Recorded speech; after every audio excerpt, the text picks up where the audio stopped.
પહેલી મેના વિશ્વ મજૂર સંઘ દિન નિમિત્તે શ્રમિકો કામદાર કલ્યાણ સંઘ દ્વારા દહેજ ખાતે મહારેલીનું આયોજન કરવામાં આવ્યું હતું। પહેલી મેના વિશ્વ મજૂર દિન નિમિત્તે શ્રમિક કામદાર કલ્યાણ સંઘ દ્વારા દહેજ ખાતે મહારેલીનું આયોજન કરવામાં આવ્યું હતું।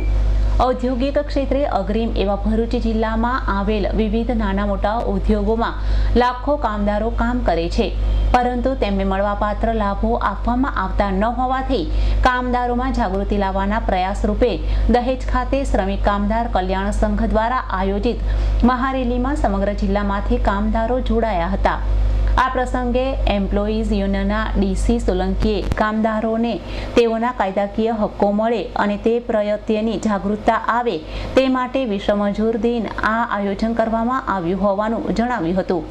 આ પ્રસંગે અન્ય કામદાર અગ્રણીઓએ પણ સંબોધન કરી કામદાર એકતા અને જાગૃતતા આવે તેવી વાત કરી હતી। અવી સૈયદનો રિપોર્ટ S9 ન્યૂઝ ભરૂચ।